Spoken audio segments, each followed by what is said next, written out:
Segunda carta aos Tessalonicenses. Resistência em meio aos conflitos. Introdução.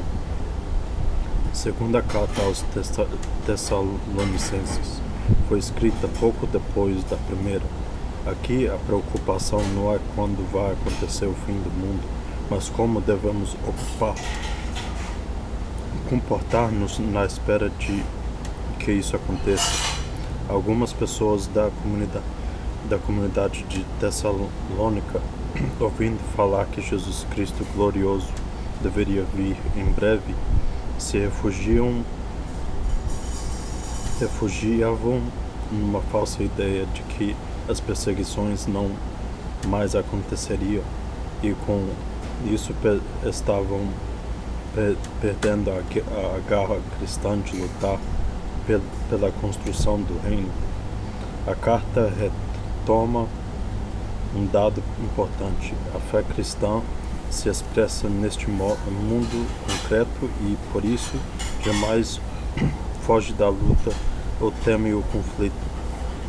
A atitude de quem espera a vinda gloriosa de Cristo não é acomodar-se ou cruzar os braços, como se não houvesse mais nada que fazer neste mundo, senão olhar para o alto à espera de que tudo caia de repente lá do céu. Ao falar sobre a proximidade da vinda de Cristo, a carta não se refere a uma urgência de tempo 2:2, mas a urgência do comportamento vigilante e ativo nas situações de perseguições e de opressão. Fé ativa 1:11, perseverança 2:5, firmeza no testemunho 2:14, ânimo e coragem 2:17. A carta toma como base de seu ensinamento apocalíptica.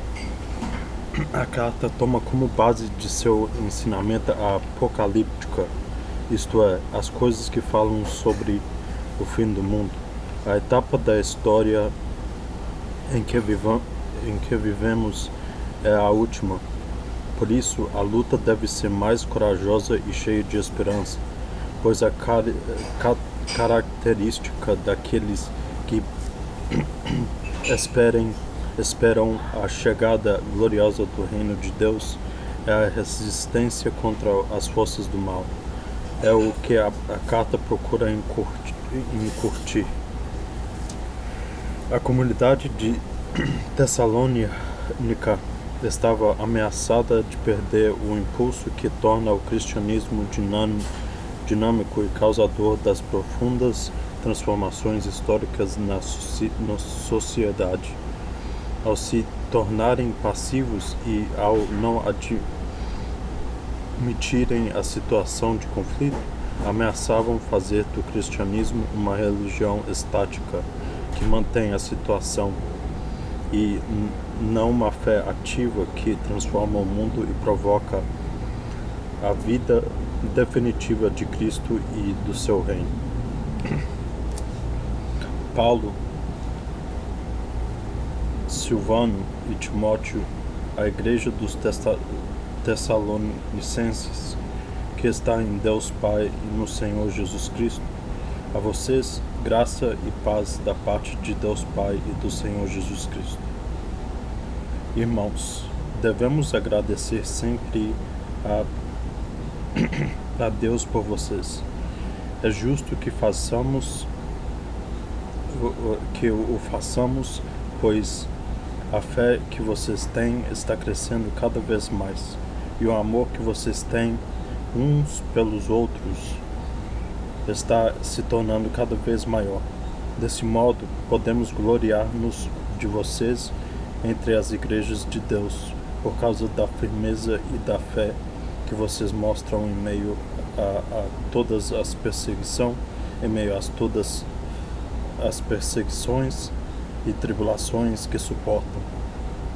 Essas provas são o sinal do justo julgamento de Deus. Elas existem para que vocês se tornem dignos do reino de Deus, pelo qual estão sofrendo. Deus fará o que é justo, vai mandar tribulações para aqueles que os oprimem, e a vocês que são agora oprimidos, como também a nós, Ele dará descanso. Quando o Senhor Jesus se manifestar, Ele virá do céu com seus anjos poderosos, em meio a uma chama ardente. Virá para vingar-se daqueles que não conhecem a Deus e não obedecem ao Evangelho do Senhor Jesus. O castigo deles será a ruína eterna, longe da face do Senhor e longe do esplendor da sua majestade. Nesse dia, o Senhor virá para ser glorificado na pessoa de seus santos e para ser admirado em todos aqueles que acreditaram. E vocês acreditaram em nosso testemunho. É também por isso que rezamos continuamente por vocês, a fim de que o nosso Deus os torne dignos do chamado que lhes dirigiu.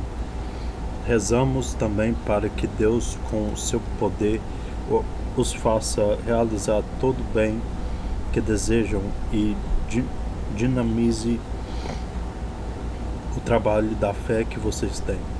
Desse modo, o nome do Senhor Jesus será glorificado em vocês e vocês também serão glorificados nele, conforme a graça do nosso Deus e do nosso Senhor Jesus Cristo.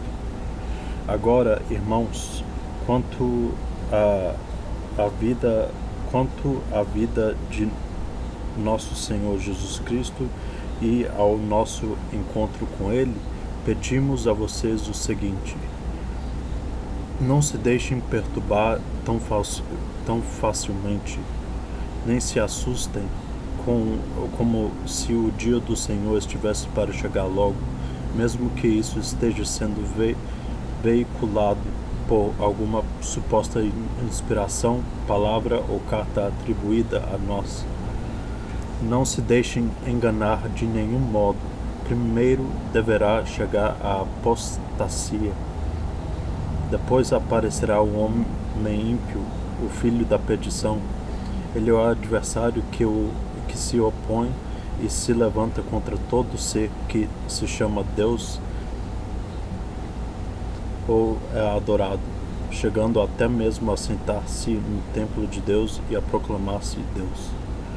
Não se lembram de que eu já dizia essas coisas quando eu estava com vocês? E agora vocês sabem o que está impedindo a manifestação do adversário, que acontecerá no tempo certo. O mistério da impiedade já está agindo. Falta apenas desaparecer aquele que o segura até agora. Só então se manifestará o ímpio. O Senhor Jesus o destruirá com o sopro de sua boca e o aniquilará com o esplendor da sua vinda. A vinda do ímpio vai acontecer graças ao poder de Satanás, com todo tipo de falsos milagres, sinais e prodígios, e com toda a sedução que a injustiça exerce sobre os que se perdem, por não se terem aberto ao amor da vida, da verdade, amor que os teria salvo. Por isso Deus manda o poder da sedução agir neles, para que acreditem na mentira. Desse modo serão condenados todos os que não acreditaram na verdade, mas preferiram permanecer na injustiça.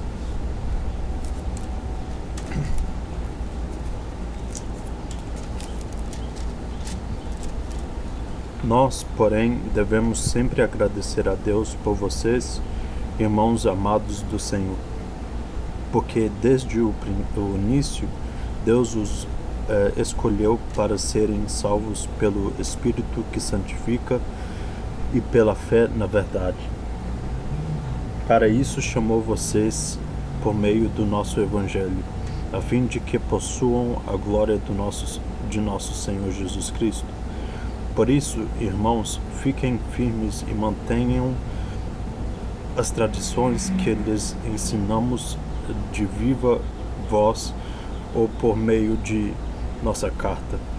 O próprio nosso Senhor Jesus Cristo e Deus nosso Pai, que nos amou e por sua graça nos dá consolo eterno e esperança feliz, concedam-lhes ânimo ao coração e os fortaleçam para que façam e falem tudo o que é bom. De resto, irmãos, rezem por nós, a fim de que a palavra do Senhor se espalhe rapidamente e seja bem recebida, como acontece entre vocês. Rezem também para que Deus nos livre dos homens ímpios e maus, porque nem todos têm fé.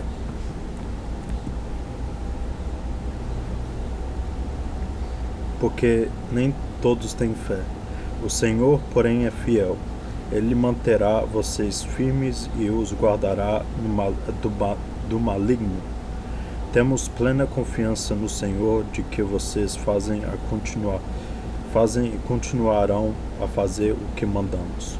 Que o Senhor lhes dirija o coração para o amor a Deus e a perseverança de Cristo. Irmãos, em nome de nosso Senhor Jesus Cristo, ordenamos: fiquem longe de qualquer irmão que vive sem fazer nada e não segue a tradição que recebeu de nós. Vocês sabem como devem imitar-nos. Nós não ficamos sem fazer nada quando estivemos entre vocês. Nem pedimos a ninguém o pão que comemos. Pelo contrário, trabalhamos com fadiga e esforço noite e dia, para não sermos um peso para nenhum de vocês. Porque não tivéssemos direito a isso, mas porque nós quisemos ser um exemplo para vocês imitarem. De fato, quando estávamos entre vocês, demos esta norma: quem não quer trabalhar, também não coma. Ouvimos dizer que entre vocês existem alguns que vivem à toa, sem fazer nada e em contínua agitação. A essas pessoas mandamos e pedimos no Senhor Jesus Cristo que comam o próprio pão, trabalhando em paz. Quando a vocês, irmãos, não se cansem de fazer o bem. Se alguém não obedecer ao que dizemos nesta carta, tomem nota e interrompam as relações com ele, para que crie vergonha, mas não o tratem como um inimigo. Ao contrário, corrijam-no como um irmão. Que o próprio Senhor da paz lhes conceda a paz, sempre e de todos os modos. O Senhor esteja com todos vocês. A saudação é de meu próprio punho, Paulo. Este é o sinal que distingue minhas cartas. É a minha letra. Que a graça do Senhor Jesus Cristo esteja com todos vocês.